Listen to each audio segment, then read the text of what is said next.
Muito boa noite e muito bem-vindos. Com o horizonte nas presidenciais do dia 18 de janeiro é a noite do Frente a Frente entre António Filipe e Catarina Martins, na RTP1, RTP Notícias e RTP Internacional. Muito boa noite aos dois e muito bem-vindos. Dito o sorteio, começa o debate António Filipe, terminará Catarina Martins. Amanhã temos a primeira greve geral em mais de 10 anos, junto às duas centrais sindicais. O António Filipe, num debate que teve aqui anteontem, já disse que usaria todos os poderes que a Constituição lhe dá, reconheceu todavia também que no limite podia ter de promulgar a lei. A pergunta que lhe faço é se vê algum outro contexto em que fosse possível promulgar sem ser obrigado, ou seja, que tipo de recuo é que tinha que haver ou que tipo de atendimento é que tinha que haver. Boa noite, Carlos Daniel, boa noite, Catarina, e boa noite aos seus espectadores. E eu queria dar uma cordial saudação muito fraterna aos trabalhadores portugueses que vão participar nesta greve geral e que têm todas as razões para isso. Aliás, esta greve geral é uma luta pela democracia, a defesa dos direitos dos trabalhadores, é uma luta que tem que ver com tudo, ou seja, tem que ver com a democracia portuguesa, tem que ver com o nosso modelo de desenvolvimento e, portanto, eu creio que é um grande serviço à democracia portuguesa que os trabalhadores que vão participar da greve geral vão fazer e eu estou inteiramente solidário com eles.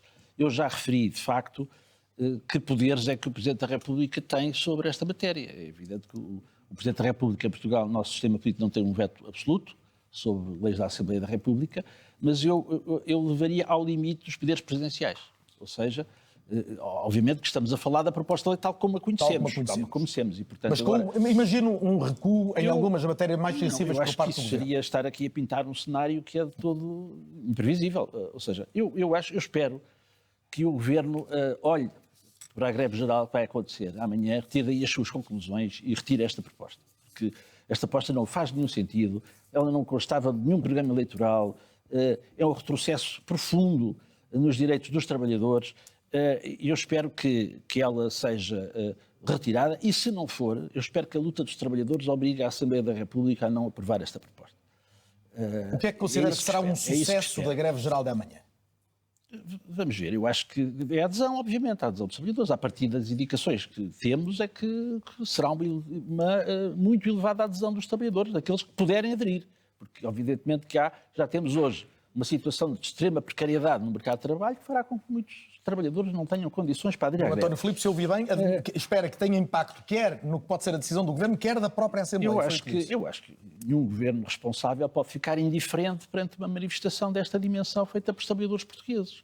E as indicações que existem de adesões anunciadas a esta greve faz prever uma adesão muito grande. E, portanto, eu como Presidente da República, e estamos a falar na proposta de como a conhecemos, se ela chegar, eu espero que não chegue, eu espero que o Presidente da República, que vai tomar posse em março, não tenha que intervir sobre esta matéria. Mas, obviamente, que suscitaria junto ao Tribunal Constitucional, requeriria ao Tribunal Constitucional a fiscalização da constitucionalidade de normas que eu considerasse serem violadoras da Constituição, e, designadamente, enfim, a liberalização, ou seja, a não admissão de um trabalhador, a não reintegração de um trabalhador. Também já ouviu-se enviar até uma mensagem à Assembleia da República para deixar essa mensagem é a utilização do veto político do Presidente da República, que sabe-se que é ultrapassável, mas não deixa de pesar. Eu creio que faz sentido, porque eu acho que os trabalhadores precisam de saber se tem ou não um Presidente da República que esteja do seu lado. Vou-me perguntar a Catarina Martins como é que se posicionaria. Boa noite e bem-vinda também.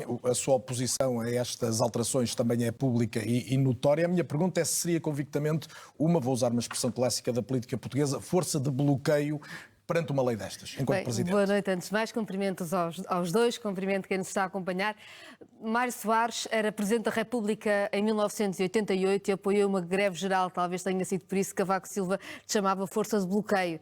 Se uma força de bloqueio for quem está a defender os trabalhadores contra um governo que lhes quer tirar os direitos, será, mas eu acho que isso não é bloquear o país. Isso é, pelo contrário, desbloquear o país. Por defender quem trabalha, mas seria um primeiro momento de trabalhar. crispação e dificuldade entre si, enquanto Presidente eventual, e o Governo. É preciso defender quem trabalha neste país. Repare, esta greve geral, não há muitas greves gerais em Portugal, não há nenhuma greve geral há 12 anos. Esta greve geral é convocada simultaneamente pela CGTP, pela UGT, os sindicatos independentes também aderiram a esta greve. Até os trabalhadores do partido do Governo, os trabalhadores sociais-democratas, votaram na UGT para que houvesse esta greve geral e, portanto, é preciso compreender que esta greve vem de amplos setores que percebem que o que o Governo está a tentar fazer é um ataque profundo a quem vive do seu trabalho. Eu queria só deixar uma nota sobre a violência do que aí vem. O Governo quer dizer aos mais jovens que, por nunca tiveram um contrato permanente, podem ficar a prazo toda a vida. Nunca mais vão ter direito a um contrato. E está a dizer aos trabalhadores que podem... Eu estive a fazer as contas, com a ideia do banco de horas individual, um trabalhador com salário médio pode perder 930 euros por ano com horas que não lhe vão ser pagas como devidamente são, horas extraordinárias. Portanto, estamos a falar um ataque a todas as gerações, um ataque a todos os salários, que é um ataque à nossa economia. Porque se os nossos salários são baixos, se os nossos contratos são precários, nós não vamos ter uma economia qualificada, Catarina uma economia forte. Posso depreender que, perante esse cenário que coloca, não vê a possibilidade que muitos defendem como boa para o país, que é de uma concertação, de um entendimento mesmo posterior a esta greve? A UGT manifesta a abertura para esse debate. Repare, eu acho que os sindicatos negociam sempre. Os trabalhadores nunca deixam de negociar condições. Mas não vê grande caminho para um entendimento? O que eu acho é que esta greve geral é um sinal de que o Governo tem de ter outra proposta em cima da mesa para ser negociada. E seguramente há tanto para fazer neste país, que é um país de salários muito baixos, é um país em que se trabalha horas demais, por salário pequeno demais, é um país em que a precariedade é tão grande, que há tanta gente que não vê futuro aqui e que vai embora e, portanto, precisamos de mudar. Eu queria só deixar uma nota sobre este assunto que eu acho que é muito importante para o dia da manhã. Que é, eu sei que há muitos trabalhadores em Portugal que não são sindicalizados, ou seja, acho que a taxa de sindicalização neste momento é 1 em cada 8, mais ou menos, na economia geral, na agricultura é 1 em cada 50. Eu quero dizer a todos os trabalhadores deste país, sindicalizados ou não, que têm direito a fazer esta greve, que é o seu direito de fazer esta luta. Cada um decidirá pela sua consciência, pelas suas condições de vida, fazer um dia de greve é menos um dia de salário, é um dia difícil, cada um decidirá, mas toda a gente tem direito a fazer greve e este direito está protegido pela Constituição. E queria que me respondessem sinteticamente os dois à intenção do Primeiro-Ministro de fazer avançar o salário mínimo desde logo, que é aquilo que o Governo pode decretar. Quando o Primeiro-Ministro fala no salário mínimo de 1.500 euros, ou de 1.600, isto como objetivo faz sentido aos seus olhos? Eu acho que o Primeiro-Ministro está a gozar com as pessoas e é feio. Porque, repara, o Governo acabou de chumbar hoje propostas da esquerda para aumentar mais o salário mínimo. Mas é bom que aumente o salário mínimo. É bom, mas é bom que se fale verdade. Ou seja, o mesmo Primeiro-Ministro que só aumenta o salário mínimo 50 euros este ano, está a dizer que nos próximos anos da legislatura vai aumentar todos os anos o salário mínimo em 200 euros e alguém acha que ele está a falar verdade? Eu acho que ele não disse que ia aumentar todos os anos, pelo menos eu não vi isso. Pois, mas disse que tinha esse objetivo. Disse que ia calendarizar, não disse para quando. Pois está bem, se for, sabe-se lá para quando não pode ser, não é? As pessoas têm 30 segundos a sua leitura sobre há um sinal muito claro de que ninguém leva isso a sério. É as confederações empresariais não protestarem, porque as confederações empresariais que qualquer cêntimo de aumento do salário mínimo protestam e dizem que isso não é possível, ouvem este anúncio do Primeiro-Ministro e não dizem nada, que significa que nem eles acreditam nele. Porque eu queria só dizer isto nestes tais 30 segundos. É que o ponto de partida da legislação laboral já é muito baixo. Perante a atual legislação, ela já fragiliza imenso a posição dos trabalhadores. Um país com salários tão baixos, com uma legislação laboral já tão desfavorável, como é que se entende que o Governo ainda queira fragilizar ainda mais e este é um tema que há de voltar aos próximos debates e ambos estarão aqui na RTP também nos próximos dias. O Presidente da República ter-me pela frente. Depois de conhecermos os dados relativos a esta greve geral do dia de amanhã. António Filipe disse aqui, também há 2 dias, que é da esquerda sem mas. Disse que António José Seguro pertence ao consenso neoliberal. Sim. De Jorge Pinto, que é uns dias sim, outros dias não à esquerda. Catarina Martins é de esquerda sem mas? É, não tenho dúvida nenhuma acerca disso. Agora, a questão é esta. Eu, quando avancei com a minha candidatura, não havia candidaturas à esquerda. E, portanto, eu considerei que António José Seguro fazia parte daquilo que chamei o consenso neoliberal, que é responsável pela situação que o nosso país vive, pela governação ao longo das últimas décadas. E de facto, não havia... Depois de António José Seguro ter avançado com a sua candidatura, era uma evidência que iria ser o candidato oficial do Partido Socialista. E, portanto, qualquer ideia de que pudesse haver... Eu já usei aqui essa formulação, um Messias que descesse à terra, capaz de congregar todas as forças democráticas de esquerda e ganhar a primeira volta, era uma miragem, não existia, como aliás não existe. E eu tinha duas possibilidades, ou ficávamos à espera, eu já usei aqui, disse ao Jorge Pinto, que isso era como ficar à espera do comboio na paragem do autocarro.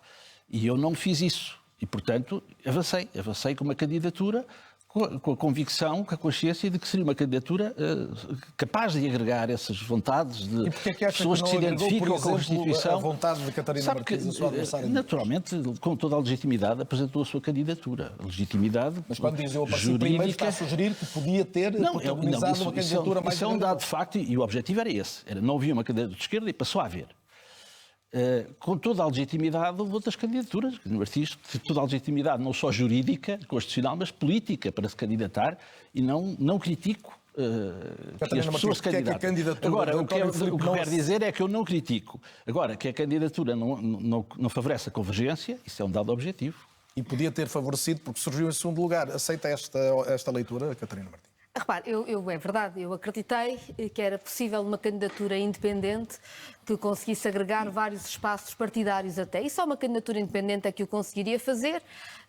António Filipe achou que isso não seria possível ou não quisesse. Independente quer dizer que não emergisse dos partidos, mas os senhores candidatam-se por vontade individual. Sim, claro, mas todos sabemos que uma candidatura independente, como na altura se falava de Sampaio da Nova e que eu apoiei, seria um outro cenário. Esse cenário não aconteceu, ninguém faz convergência consigo próprio, a convergência não é feita assim, é feita de uma outra forma, e eu apresento-me sobretudo para falar para um país que precisa, que se fale muito das questões da habitação, do salário, do acesso à saúde, e apresento-me, falo por mim, sabendo que tenho apoios e agradeço-os muito para lá da minha área política de origem, mas sobretudo com o apoio de tanta gente que acredita que se pode viver melhor em Portugal e que tem uma visão de esquerda e que tem também uma visão de uma série de avanços civilizacionais que para mim são importantes, que se fez a minha vida e cá estou eu. Mas deixe-me ainda retomar só esta questão mais política no sentido literal.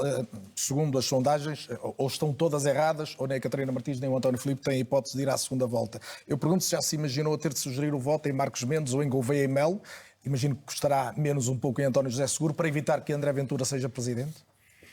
Eu acho que essa é uma falsa questão. Nós estamos na primeira volta e na primeira volta temos que debater. Por exemplo, eu lembro-me que Maria de Belém tinha 20% em sondagens e acabou com 5%. E assim como uma candidatura pode ir para baixo, também pode ir para cima. Não sabemos. Vamos à campanha. Vamos discutir ideias, vamos pensar que país é que queremos, como é que dialogamos, se fazemos ou não fazemos pontes.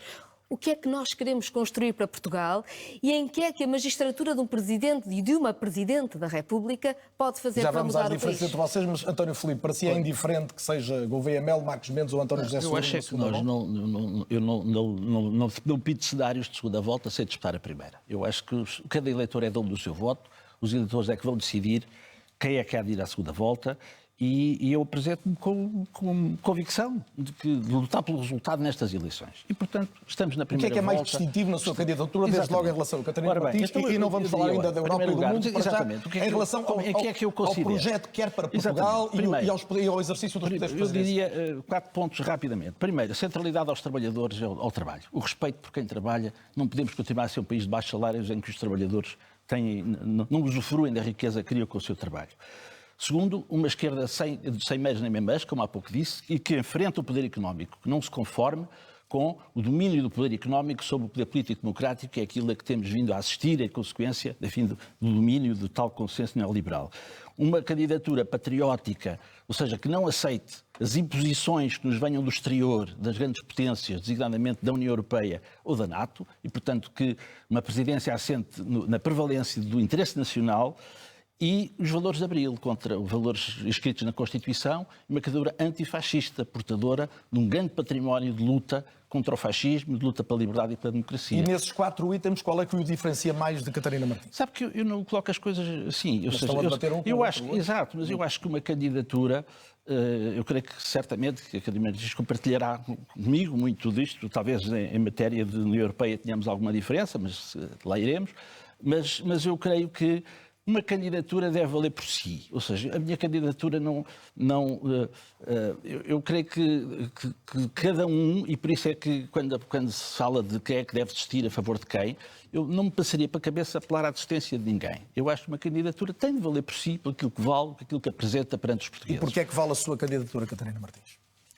Eu acho que nós precisamos mesmo de uma Presidente da República que fale menos dos jogos partidários e que fale mais das necessidades do país.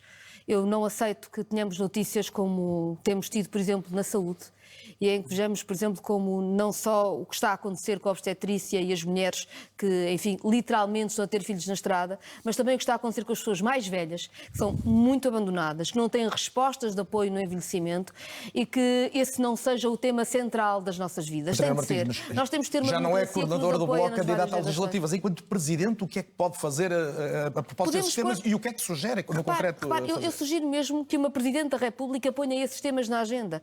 O que eu digo é que nós temos tido um Presidente da República que tem sido muito presente, digamos assim, no debate da estratégia partidária e no debate até do arranjo parlamentar. A forma como, aliás, dissolveu a Assembleia da República mais do que uma vez foi prova dessa forma de entender a política. Eu acho que nós vivemos um momento em que é preciso uma Presidente da República que diga: há aqui um problema e nós precisamos estar todos a falar disto e centrados nisto. Eu não aceito que as pessoas mais velhas neste país tenham medo de precisar de apoio e que não o têm. Quando eu vejo notícias como a de hoje, de alguém que sai de um hospital, que ninguém sabe onde está, e há uma tragédia destas, eu pergunto-me como é que nós estamos a responder às pessoas. Há muita gente abandonada neste país. E eu acho que uma Presidente da República tem de ser a voz de quem se sente abandonado. Tem de ser capaz de falar para esse país que está abandonado, para obrigar a que haja respostas e que se combata mesmo o abandono. Porque uma democracia é solidariedade. E é sendo de solidariedade que ela é forte e que ela tem credibilidade. Uma sondagem recente, como terão visto, há uma maioria significativa dos inscritos, representam necessariamente os ouvidos na sondagem, que dizem reclamar um presidente mais interventivo. A Catarina Martins lembrava há pouco que Marcelo Rebelo de Sousa, nos seus 2 mandatos, dissolveu 3 vezes o Parlamento. E creio que em pelo menos 2 das circunstâncias é crítica dessa decisão. Teria de ser ainda menos interventivo, é isso? O problema é que eu acho que essa é a intervenção errada. Há várias formas de intervir. Quando o Presidente da República deixou considerar que a aprovação ou não de um orçamento do Estado era uma espécie de moção de censura ao Governo e, portanto, quando uma espécie de chantagem ao Parlamento, os partidos ou aprovam todos ou vamos para eleições, passou-se a discutir muito mais tática política e muito menos os problemas das pessoas. Eu não faria isso. Acho que esse não é o papel do Presidente da República e não é a minha leitura da Constituição da República Portuguesa, que diz claramente que o Parlamento pode ter soluções e deve ser obrigado a ter soluções. Mas, pelo contrário, seria muito mais interventiva quando vejo problemas claros do funcionamento das nossas instituições, quando vejo problemas claros do funcionamento da nossa democracia na resposta à população, ao ser a voz dessa população que está frágil, que se sente abandonada. Consegue encontrar um exemplo de alguma circunstância que motivasse uma dissolução do Parlamento ao longo dos últimos anos? Quando estando em causa o Estado de Direito Democrático, claro que sim. Se o Parlamento não for capaz de uma solução de governo que cumpra a Constituição, que seja de acordo com os valores que a nossa Constituição obriga, deve ser dissolvida. Mas a verdade é que Marcelo Rebelo de Sousa dissolveu a Assembleia da República sem aferir dessas condições, ou mesmo quando essas condições... Após a demissão de António Costa também errou aos seus olhos. Podia ter trabalhado uma solução, sim, no âmbito estrito da Constituição. Isso está previsto. Acho até que a degradação do debate político, não tendo o Presidente da República como responsável, longe de mim responsabilizá-lo por essa degradação, mas a verdade é que se acelerou a partir do momento em que a política começou a falar, e os políticos muito da própria política e muito pouco do país.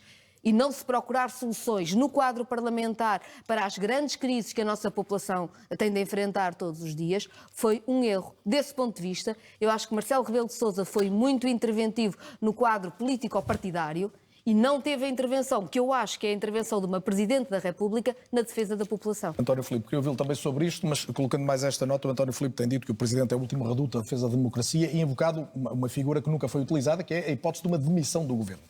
Qual é o horizonte que coloca para que haja uma questão tão grave? Nós temos tido leis controversas, discutimos aqui as do trabalho, tivemos os estrangeiros, da nacionalidade. Alguma destas o fez pensar nisso? Não nesses termos. Ou seja, eu acho que de facto a Constituição prevê essa possibilidade e não foi utilizada e espero que nunca seja. Porque o que diz a Constituição é que o Presidente da República pode demitir o Governo para garantir se o Governo puser em causa o regular funcionamento das instituições democráticas. E ainda bem que nunca fomos confrontados com isso, porque isso seria uma crise muito grave. Agora, o que eu acho que a Constituição quer dizer com isso é que torna o Presidente da República o último garante da democracia, ou seja, há um ponto a partir do qual não se pode passar. E que o Presidente da República não pode permitir que o Governo passe. Agora, eu creio que Agora, não vale a pena estarmos a ficcionar, a inventar exemplos. Eu acho que não. E ainda bem que isso não aconteceu e espero que nunca aconteça. É uma salvaguarda que a nossa Constituição tem. Porque a dissolução da Assembleia e ainda por cima uma figura dessas, que conduziria inevitavelmente, creio eu, à dissolução da Assembleia, embora não necessariamente, mas creio que não se pode ser tomada de ânimo leve. E, de facto, também creio que a demissão, por ter sido recusada da Generalidade de um Orçamento de Estado de um governo minoritário, foi completamente despropositada e nada... Ainda que os partidos que fizeram aqui o governo soubessem dessa intenção do Presidente. O que eu acho que o cumprimento da Constituição tem que ver com isto que a Catarina estava a falar. Ou seja, a nossa Constituição é muito rica do ponto de vista de direitos económicos, sociais e culturais. E isso deve ser levado a sério. Ou seja, cumprir a Constituição não é só o problema da separação de poderes e de equilíbrio entre órgãos de soberania. Cumprir a Constituição é respeitar os direitos sociais e exigir políticas públicas que defendam o Serviço Nacional de Saúde, que defendam o direito à habitação, o artigo 65, que garantam o acesso dos jovens aos graus mais elevados de ensino, que dignifiquem os direitos dos trabalhadores, que promovam a cultura. Eu acho que cumprir a Constituição é isso. E quando o Presidente da República jura cumprir e fazer cumprir a Constituição, eu creio que os portugueses têm o direito de exigir um Presidente da República que esteja do seu lado, do lado da resolução dos seus problemas, que os compreenda, que esteja solidário com eles e use as suas competências, as que tem, não outras, no sentido de lutar. Eu acho que é um termo. Eu acho que o Presidente da República tem a obrigação de lutar pelos portugueses, lutar pelo seu povo. Muito bem. E exigir políticas públicas no sentido do cumprimento da Constituição. E depois é preciso equilibrar os tempos. Catarina Martins, vamos à questão da Europa e na relação da União Europeia com a Ucrânia. Catarina Martins votou no Parlamento Europeu uma resolução de reforço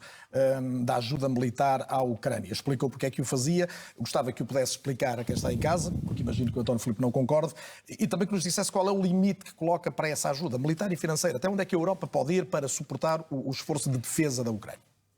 Bem, eu faço parte de uma tradição da esquerda que acredita na autodeterminação dos povos, em todos os cenários, no da Ucrânia também, e que acredita que os povos têm o direito à resistência, incluindo a resistência armada. Aliás, sempre foi essa a tradição da esquerda portuguesa e é nisso que eu acredito.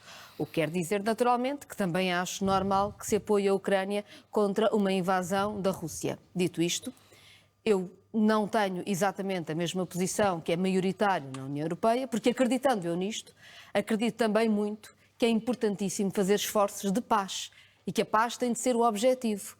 Uma paz que seja naturalmente, desde logo, uma paz que em condições que os próprios ucranianos queiram e, portanto, choca-me profundamente um acordo de paz imposto por Donald Trump que vai ao encontro de todas as pretensões de Putin, em que a Ucrânia nem sequer se senta às mesas da negociação e, portanto, como é sabido também, eu estive contra uma escalada militar em algumas das propostas que foram apresentadas, porque achei que não era equilibrado. Acho que há uma diferença entre apoiar a Ucrânia na sua defesa ou querer uma escalada militar Por isso sem eu lhe pergunto, negociação de paz. isso deve ir até onde? Qual é o limite? O que eu acho é que nós já devíamos estar há muito tempo numa situação de negociação de paz, em que a União Europeia tivesse uma voz que se fizesse ouvir, em vez de ser completamente subalterna aos interesses de Donald Trump, que neste momento quer dizer também subalterna aos interesses de Vladimir Putin. Já a União Europeia devia, desde o primeiro momento, ter proposto uma solução de paz, que eu acho que podia ter passado pela neutralidade da Ucrânia face à NATO, mas com a soberania do seu território. O presidente Zelensky deu na altura, em 22, todos os sinais de que estaria disposto a esse caminho e a União Europeia pura e simplesmente não investiu na diplomacia da paz, não fez nada sobre isso e, portanto, deixou a situação arrastar-se com milhares e milhares de mortos. Vamos em 4 anos. Mas mantém que é preciso ajudar a Ucrânia para que a posição na mesa negocial da Ucrânia seja mais forte. Mas também mantenho que continuar a deixar os ucranianos morrerem como estão a morrer e a sua economia destruída, porque a União Europeia continua a ser um capacho dos Estados Unidos, que estão neste momento aliados à Rússia, é um erro brutal, é uma irresponsabilidade e tem de parar. António Filipe, enquanto Presidente, se um Conselho Europeu se preparasse para prolongar o apoio, desde logo militar, à Ucrânia, defenderia que Portugal se afastasse da posição comum? Já o Presidente da República não participa dos Conselhos Europeus, mas tem uma opinião. É exclusivo do Governo. A minha opinião desde sempre é que é completamente errado pensar que se chega à paz com o envio de armas. Nós somos ambos solidários, sem reservas, com o povo da Palestina. Não nos passa pela cabeça pensar que a paz na Palestina e no Médio Oriente passa por enviarmos armas aos palestinianos. Não é assim. E relativamente à Ucrânia, todas as oportunidades para, desde 2014, para haver uma solução de paz deviam ter sido aproveitadas. E não foram. Em 2022, quando houve a possibilidade de chegar à paz em conversações de Istambul, que foram sabotadas pelo Sr. Boris Johnson, enfim, a União Europeia estava numa linha que o que era preciso era armar a Ucrânia e que morresse até o último ucraniano, que era preciso era derrotar a Rússia. Eu sempre disse que isso era uma opção completamente errada. A Europa devia ter-se empenhado sempre numa solução de paz, ou seja, a guerra devia ter sido evitada, não foi. Essa não tendo sido evitada, mas ela devia ter-se quando ouviu os argumentos da Catarina Martins em relação ao apoio militar, portanto, nem mais um euro para a Ucrânia. Eu acho que o apoio militar não é o caminho. O caminho é apostar tudo na diplomacia, porque é a única forma de acabar. Eu ando a dizer há muito tempo, quanto mais tarde chegar à paz, pior para a Ucrânia. E a realidade está a demonstrar e alguém isso. além do Trump que possa fazer essa mediação? Vê alguém além do Trump para fazer essa mediação? Eu sou completamente agnóstico relativamente às lideranças. Eu acho que Trump tem uma liderança errática que o quer é vender armas à Europa. Entre Putin e Zelensky, venha ao diabo e escolha. Eu creio que eles são muito iguais, estamos perante elites corruptas. Mas quando fala da Palestina, identifica perfeitamente o agressor e o agredido. Porquê é que não faz o mesmo em relação à Ucrânia? Desde há 48 anos que eu considero não, as Nações Unidas consideram que estamos perante um processo de colonização. Eu creio que a guerra... Assim como maioritária internacional o problema é claramente... Não, o problema não é esse. Identifica claramente a Rússia como agressor. O problema não é esse. O problema é que há, por exemplo, na União Europeia, totalmente dois pesos e duas medidas relativamente à Ucrânia e à Palestina. Porque nós não vemos a União Europeia a tomar uma posição contra o genocídio na Palestina. Não vemos. Não vemos. Até se recusam a considerar que estamos perante um genocídio. Portanto, há totalmente dois pesos e duas medidas. A nível europeu, há um contraste absoluto entre aquilo que defende em relação à Ucrânia e aquilo que defende em relação à Palestina, não é? Porque em relação à Ucrânia falam em autodeterminação dos povos e não respeitam o direito à autodeterminação do povo da Palestina. Vê estes dois pesos e duas medidas, Catarina Martins? Eu vejo dois pesos e duas medidas, claro, mas também, aliás, tenho sido muito vocal contra estes dois pesos e duas medidas e na defesa da Palestina. Não comparo naturalmente a situação da Palestina com a da Ucrânia, até porque a Palestina é uma situação de ocupação, que a resistência é toda ela diferente. Agora, entendamos, o facto de um governo não ser um bom governo não se resolve invadindo. Nem se resolve o conflito que existia desde 2014 invadindo. Portugal teve uma ditadura durante 48 anos, tinha uma guerra colonial, seguramente ninguém de esquerda pediu para Portugal ser invadido. Seria absolutamente absurdo. E mais, eu estive em Kiev. E eu estive em Kiev com oposição a Zelensky, até com sindicalistas que são perseguidos por Zelensky. Mas há uma coisa que todos têm em comum. Todos querem combater a invasão da Rússia, porque nenhum deles acha que ficará melhor na luta pelo seu país, na luta pelos direitos e pela democracia no seu país, se estiver sob o jugo russo. E, portanto, não escolher as lideranças é também dizer que, independentemente do que se pense de Zelensky, aliás, a RTP até denunciou o escândalo de corrupção, independentemente do que se pense do governo de Zelensky, a Ucrânia tem direito à sua soberania e tem direito a defender-se. E a invasão é injustificável, não pode acontecer. É evidente, mas eu também condeno a invasão. Agora, o que eu sempre disse é que não havia uma solução militar que não passasse. A solução militar naquela situação seria, e se continuar, será a capitulação da Ucrânia. E já ficou eu claro. não quero isso. Eu acho é que quanto mais tarde chegasse a uma solução de paz, pior para a Ucrânia, e sempre condenei.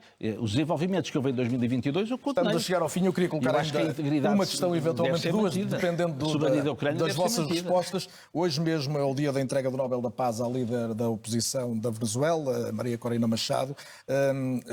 As vossas posições não são idênticas em relação à situação na Venezuela. A Catarina Martins tem sido mais crítica do que chama uma deriva autoritária do regime Maduro, mas eu gostava essencialmente que cada um nos desse a leitura da situação e, sobretudo, que relação é que Portugal deve ter com um país onde vivem mais de 600 mil de portugueses e lusodescendentes. Em primeiro lugar, naturalmente, Portugal deve manter relações com a Venezuela, sobretudo na proteção da sua comunidade e na ligação da sua comunidade. Sobre isso é bom não haver dúvidas. Devo dizer que não tenho nenhuma simpatia pelo governo de Nicolás Maduro. Aliás, condenei várias vezes até a falta de transparência absoluta eleitoral. Devo dizer também que não serei capaz de apoiar a entrega de um prémio Nobel a uma pessoa que sugeriu a invasão do seu próprio país por Donald Trump. E, portanto, isso para mim não tem sentido. Eu queria só acrescentar uma nota, se me permitem. Vai ser a última a falar, portanto, eu permito já que volta ao tema. Não, eu acho que aqui estamos largamente de acordo. Fundamental, independentemente de quem esteja no poder na Venezuela, os interesses da comunidade portuguesa devem ser defendidos. Não é? E, aliás, creio que há uns anos atrás foi um erro crasso do governo português da altura e até do governo do Partido Socialista ter reconhecido um tal Juan Guaidó. Que isso não faz o mínimo sentido.